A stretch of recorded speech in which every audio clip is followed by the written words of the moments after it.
अस्सलाम वालेकुम नाजरीन, तासु ګورئ اباسین خبر. زم شاهد جان زیب خبرو سره ټکی.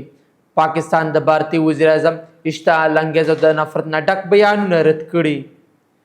هندوستان سره د تاوتریخوالي په وجه د لوی مالیاتي نقصان امکان نشته.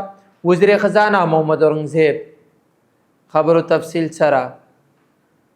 پاکستان د بھارتی وزیر اعظم اشتعال انگیز او د نفرت نه ډک بیانونه رد کړي. پاکستان د بھارتی وزیر اعظم اشتعال انگیز او د نفرت نه ډک بیانونه مسترد کړي او دې لار کې د نریندر مودي د بیانونو په سختو ټکو کې خندنه هم کړې.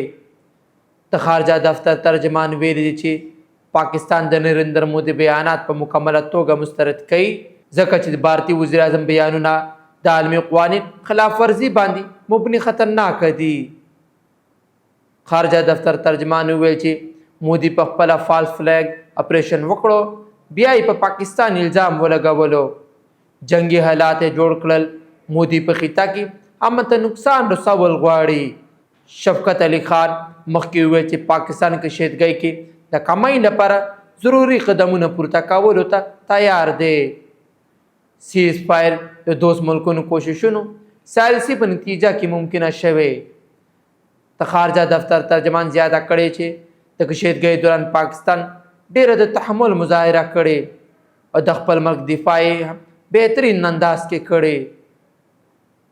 هندوستان سره د تاوتریخوالي په وجه د لوی مالیاتي نقصان امکان نشته. وزیر خزانه محمد اورنګزیب.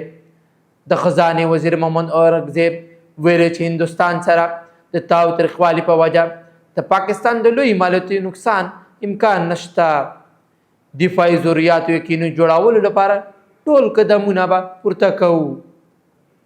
بهر ملکی میډیا سره خبرو اترو پر مهال د خزانه وزیر محمد اورنګزیب ویلي چې بھارت له به یک طرفه توګه معطل سنتاس معاهده بیا بحالول وي. د جنگ بندي هرکلی کو معاملات د معمول په پوله تلخه خبره ده. د خزانه وزیر وینا وه چې بھارت سره تاوتریخوالي په وجه په پاکستان به سلوي اثر نه غورځېږي. د اثراتو انتظام به په موجوده بجټ کې کیږي. محمد اورنګزیب زیاته کړې چې نوی بجټ کې 3 هفتې لا پاتې دي. دفاعي ضرورت پوره کولو لپاره به ټول ضروري قدمونه به پورته کیږي. داسې مزید خبرونو لپاره اباسین خبر لایک او سبسکرایب ضرور کوئ.